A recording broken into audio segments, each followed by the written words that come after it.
Hello, everyone. Today is day 5 of the micro webinars that we've been doing with regards to the World Heart Day. We have covered a series of discussions on calculating your cardiovascular risk score, a number which kind of is an indication of how much susceptible are you towards future heart issues. We then spoke about cholesterol, what kind of oils to use, how do you manage hypertension, sodium not just from salt but also from the packaged food that we buy from outside. We spoke about the exercises which are required, which are helpful for a healthy heart, and how much can you exercise. We also spoke about diabetes being a silent killer and how that impacts and increases the risk of cardiovascular diseases by nearly twice.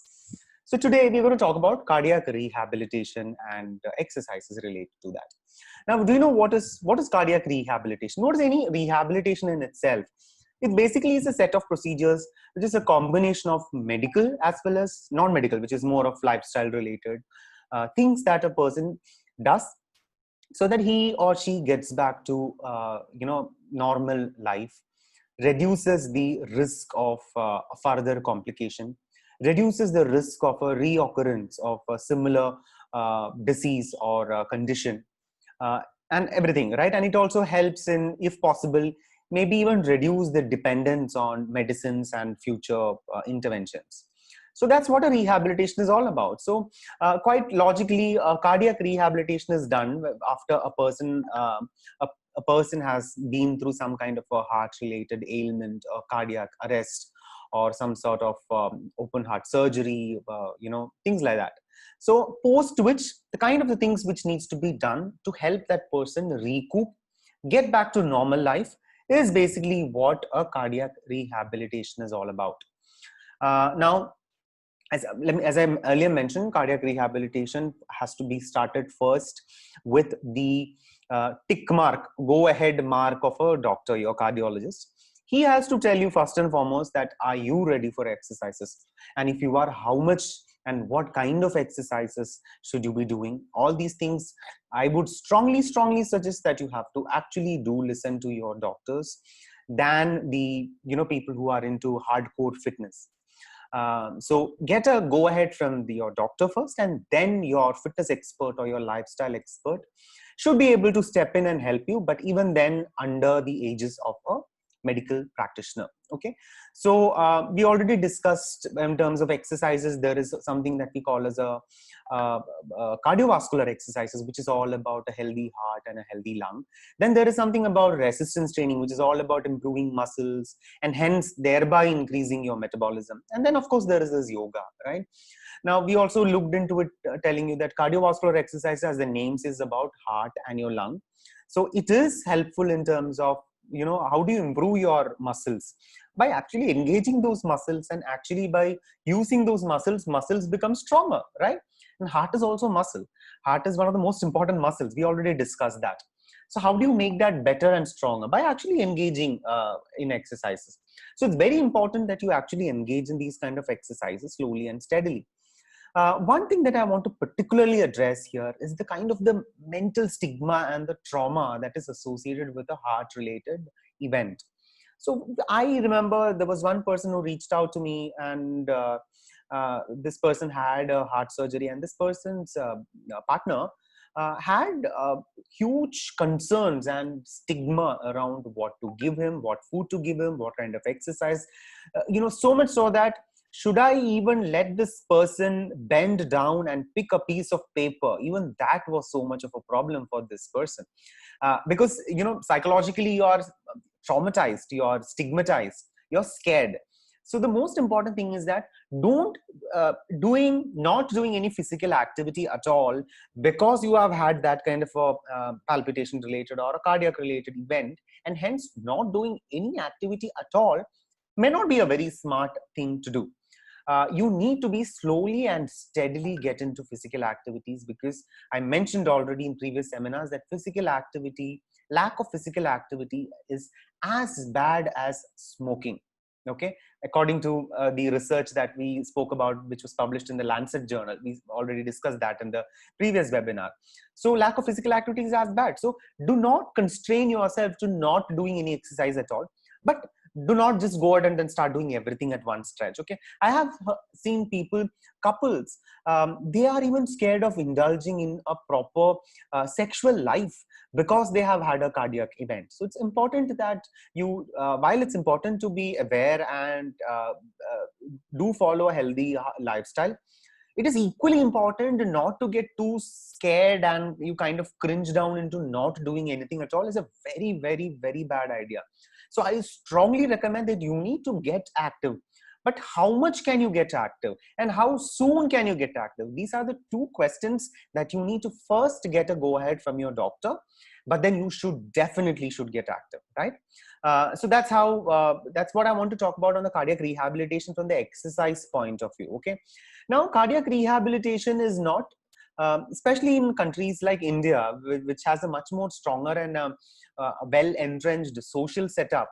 Cardiac rehabilitation is not a problem of just that patient alone. Most often, cardiac rehabilitation is also a problem or something which needs to be addressed from a family perspective as well, because as I earlier mentioned, it's not just the person who went through the event which is traumatized, but even his relatives, his parents, or his wife or husband or kids, everybody equally are involved. So in my opinion, cardiac rehabilitation from a counseling point of view, if required, do take it because it helps to get back. Okay, now when that needs to be done, probably sometimes you might have to do it along with your partner or however, so that you know, both, all of people are on the same page. Okay, now with regards to the nutrition, now I've seen people after a cardiac event, they are very, very scared of oil, and they stop by taking oil completely. Oil is a, how do I put it? Oil is important. Oil is fat, right? Fat is important for the body because fat is, without fat, a lot of, say for example, vitamin D. Vitamin D gets absorbed in our body only if there is dietary fat. When you eat fat, if there is a fat content in the food, only then body can absorb vitamin D. Otherwise, how much of our vitamin D that you eat, without fat, it's not going to be absorbed into the body. That's why often vitamin D tablets are prescribed to be had after your meal. Okay, so fat is important. Fat is also important for hormonal balance and many other aspects. Okay, so fat is an important macronutrient. However, like any other macronutrient, if you over consume fat, it's always a problem. And the thing about fat is that fat is calorie dense. And fat is calorie dense, meaning to say 1 gram of fat is 9 calories, whereas 1 gram of carbohydrate or protein is only 4 calories. Okay. And in fact, it becomes a little more complex. Let's take, say, 1 spoon of, tablespoon of rice. Okay. 1 tablespoon of rice will roughly be around, that tablespoon itself will be probably around 15 grams or something like that. But then the amount of carbohydrate in that 1 tablespoon of rice would maybe only be 3 to 4 grams. Remaining 10 to 12 grams will actually be water, right? The rice is basically cooked rice I'm talking about, is basically puffed up because of the water. So the amount of carbohydrate is probably in 1 tablespoon, 3 to 4 grams, which is roughly equal to what? 4 into 4, 16 calories, maybe 20 calories maximum, right? But then when we're talking about 1 tablespoon of oil, 1 tablespoon of oil would roughly be around 15 grams. So 15 into 9, and it would be entirely fat. Okay, it will not be having any water content or anything. If you're taking 15 grams of oil, roughly 14 to 15 grams of will be fat itself. So 15 into 9, so that is how much? 90 plus 45, 135 calories coming from 1 tablespoon of oil or fat. Whereas 1 tablespoon of rice is maybe 15 grams, but then of which 10 grams or 12 grams is water, 3 grams carbs. So 3 into 4 is 12 calories only, right? So it's calorie dense. So when you have 1 tablespoon of oil, vis-a-vis when you have 1 tablespoon of rice, that 1 tablespoon of oil has 10 times more calories than the 1 tablespoon of this thing of rice. So be very, very careful in terms of the oil usage. But I am not saying stop reducing oil. Okay. Now, what oil can you be using? Now, this is a huge discussion in itself. There are multiple different kinds of oil, saturated, unsaturated, everything. So first and foremost, let me tell you, of the fat, trans fat is absolutely bad and it is best avoided for a person who has had these kind of cardiac issues. So avoid trans fat. What are trans fat? Dalda, vanaspati, Most of the reheated oil is trans fat. The most of the processed food and the fried food that we buy from outside, they may be using reheated oil, and hence they might have trans fat. And they probably would have added these kind of trans fat, because trans fat is added to increase the shelf life of these food items so that it does not go spoiled very soon. So they most often would be added there. So avoid all that. Okay. Now that leaves us to two kinds of oil: saturated, unsaturated. This regarding the saturated oil, which is our coconut oil, butter, ghee, etc. The medical world is still debating if it is good or bad. Some people say it is bad, some people say it is good. There is empirical and research evidence supporting both the claims. So it's best reduced, because let's not take a risk. So what are the healthy oils? Among the healthy mixture, the healthy one is the unsaturated oil. Like olive oil is a monounsaturated fatty acid. Then there is rice bran oil. So multiple kinds of oils. Now, it does not mean that these, olive oil is healthier option than coconut oil or any other oil. So you don't go ahead and then use a lot of olive oil. That's another mistake that I've seen people doing it. Reduce the oil consumption as little as possible. Now, according to me, among all the oils that you can use, rice bran oil is something which has a reasonably good amount of both unsaturated, both monounsaturated and the polyunsaturated fatty acids. So rice bran oil is a good one. Besides, the viscosity of the rice bran oil is such that this oil is the one which is least absorbed by the food item. So for example, if you're frying something in coconut oil vis-a-vis rice bran oil, if you do it in rice bran oil, the amount of oil that food absorbs with rice bran oil will be much lesser because of its viscosity parameter as compared to the other kinds of oil. So that is one oil to use, right? But then it's best to be kept as little as possible. Continue to have medicines, that's important. There are a lot of anti-pharma people going around saying that, these tablets are nonsense, you should not be having it for the rest of your life and all those things.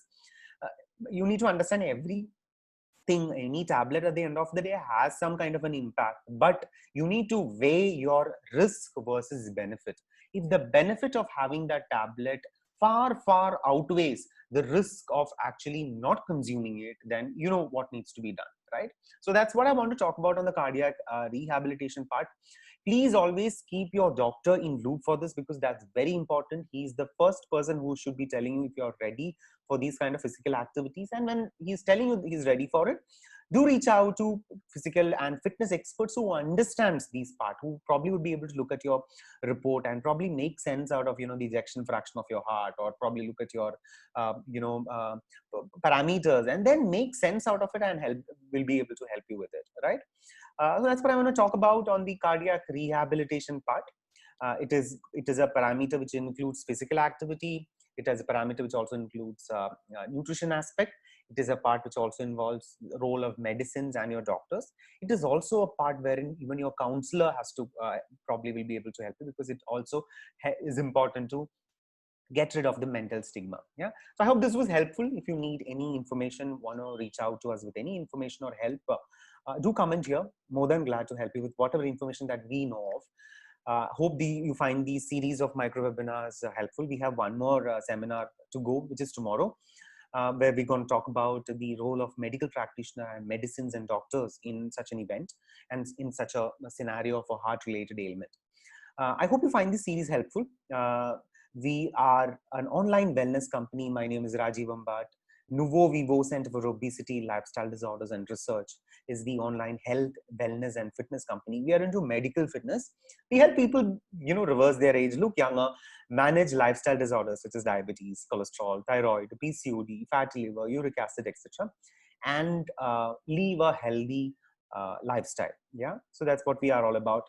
All right, so I hope this was helpful. Stay healthy, stay fit, stay young, and stay safe. Take care. Bye.